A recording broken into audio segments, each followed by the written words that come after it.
Hey everyone, welcome back for another deep dive. Today we're tackling a big one, atheism. Definitely a topic with a lot of angles. Right, and we're diving deep into one person's story, Alex O'Connor. Oh, I've seen his Yeah, videos. he's got quite a following on YouTube. He's actually the one you all requested we cover. So he calls himself a philosopher, theologian, and YouTuber. And, well, he seems to enjoy a good debate, which Yeah, he really gets into it. he does. And he starts off with this question that I think resonates with a lot of people. Yeah. If God is real, why does it feel like he's playing hide and seek with so many of us? Rick, like, where's the evidence? Exactly. He even brings up Psalm 139, the one about God knowing our every thought, being inescapable. Oh, yeah. If I ascend to heaven, you are there. If I make my bed in Sheol, you are there. Exactly. Yeah. But then Alex contrasts that with his own experience, which feels, well, the opposite of inescapable. It's like this feeling of being totally alone, even though you're told God is always there. That's actually something theologians call divine hiddenness. Have you heard of that? I have. It's this idea that even though God might exist, he can seem absent, especially for those actively searching for him. It's like a theological mystery. But it makes you wonder, if God wants us to believe, why make it so hard?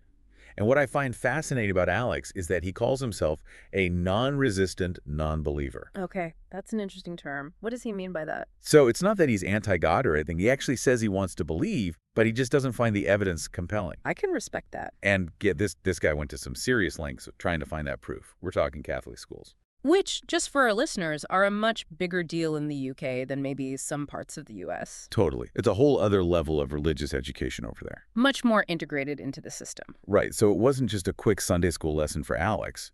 And then he takes it up a notch, studies philosophy and theology at A-levels. A-levels are basically the highest level courses you can take before university in the UK. So he's already diving into some pretty heavy theological debates. Yeah. And it doesn't stop there. Let me guess, he joined every debate team. Pretty much. Debating arguments, visiting different churches, even going to Bible study groups. Like, talk about covering your bases. He was determined to explore every angle. And the books he read, Augustine, Aquinas, he really went deep into the philosophical and theological giants. He even got into the sociology of religion, which is fascinating. So he's looking at faith from all these different perspectives. Intellectual, experiential, sociological. Wow, this wasn't just some casual exploration for him. Not at all. He was putting in the work. Yeah. But despite all that, and this is where it gets really interesting, he still felt this sense of radio silence, like he was putting in all this effort, but there was no answer on the other end. That's a tough place to be. And it makes you wonder, if someone like that who went to those lengths still feels that disconnect, what does that say about the search for God in general? It really makes you think about the nature of faith, evidence, and personal experience. So after all that searching, what were the major stumbling blocks Alex hit? What made him doubt God's existence? Well, he lays out three main observations about the world, things that just don't quite add up for him if there is a God. He calls them his 3 strikes against theism. Okay, so we've got Alex, this incredibly dedicated seeker, hitting a wall. What's his first strike against theism? What makes him start to doubt? His first strike is what he calls, and this is kind of catchy, the geography problem. Okay, I'm intrigued. So he starts talking about how the statistics just don't add up. Like, your likelihood of being a theist is hugely dependent on, get this, where you're born. So like your ZIP code determines your religion. Pretty much. He uses the example of Saudi Arabia versus, say, Thailand. Your chances of believing in God are way higher if you're born in Saudi Arabia. Which on the surface, yeah, that tracks. But then when you really think about it, It gets kind of messy. right, if there's one God and he loves everyone equally, shouldn't belief be more evenly spread? Why would geography play such a big role? It's almost like, did we reason our way to our faith, or did we just absorb it from our culture? And if it's the latter, how much agency do we really have in our beliefs? It's a bit of a mind warp, right? Like if your family's been Catholic for generations because you live in, I don't know, a tiny Italian village, are you really more likely to be right with a capital R than someone born into a Buddhist family in Thailand? Doesn't seem fair. That sense of fairness actually ties into his next point, which he calls the suffering equation. Ooh, okay, lay that one on me. So here's where I think Alex gets really interesting. He doesn't just go for the obvious, like massive tragedies, natural disasters, those big questions about why a loving God would allow suffering. Right, because those are tough to grapple with, for sure. Instead, he zooms in on the everyday stuff. Stubbing your toe, hitting every red light on your way to work, those little annoyances that, let's be honest, we all experience. I probably complain about way more than we should, but I never thought of it as a theological problem. Alex does. He says these smaller sufferings are actually harder to reconcile with a loving God because they seem so random and pointless. Like, it's one thing to say that a tsunami is part of some grand, unknowable plan, but what's the grand plan behind a stubbed toe?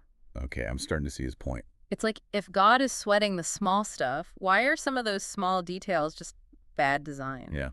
If we're going to go with the God is in control idea, then he's got to take responsibility for those potholes too. Exactly. And he brings up this really powerful example. He talks about seeing a deer caught in a fence, clearly suffering.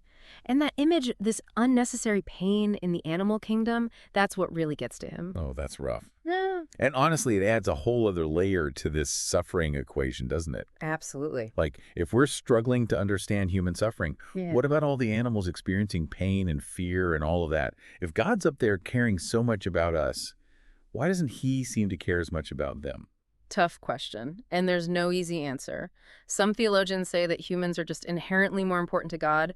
Others believe that animals don't experience suffering in the same way we do, or that their suffering is somehow redeemed in a way we can't grasp. So no real consensus there. And it all kind of circles back to this idea of divine hiddenness. Again, this feeling that God is absent or silent, even when we're looking for him, which seems to be a recurring theme for Alex.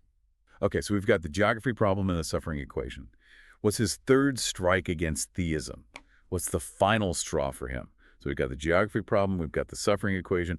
What's that third strike? What's the final nail in the coffin for Alex? It really all comes back to that feeling of divine hiddenness, that sense of God being silent even when we're reaching out. And remember, this is a guy who went to some serious lengths trying to connect. Oh, yeah. He didn't just dip his toe in the religion pool. Mhm. Catholic schools, intense theological study, debating different churches, even living with devout Christians. It's like, if he can't find God after all that, who can? Right. And yet he still describes this deafening silence. And that, for him, that's a major strike against theism. I can see why. Like, it's one thing to hear intellectual arguments about God, but when you're putting in that much personal effort, that yearning, and still coming up empty. It makes you question everything. Absolutely. And I know some people would say, well, that's God respecting our free will. He's giving us space to doubt, to choose. But Alex doesn't buy that. He doesn't. He says if God really wanted a relationship, he wouldn't make it so difficult, so mysterious. Which honestly is something I think we've all wrestled with at some point, right? Yeah. Why does faith have to be such a leap? It's a big question. And for Alex, that lack of clarity, that silence, it ultimately pushes him towards atheism. And what's interesting is it's not coming from a place of anger or resentment. He actually says he kind of wishes he could believe. That's what's so powerful about his story. You can really hear the sincerity, the struggle. This isn't some angry internet atheist yelling into the void. He genuinely wrestled with these questions and came to a different conclusion. And it reminds us that these aren't just abstract philosophical debates, right? They're deeply personal journeys that shape how we see the world, how we find meaning. Beautifully said. Well, I think that about wraps up our deep dive into Alex O'Connor's path to atheism.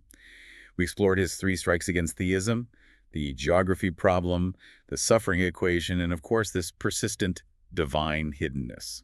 We've waded through some deep theological waters today. And as always, we've probably raised more questions than answers. Probably. But hopefully this has given you some things to think about, maybe even spark some conversations of your own.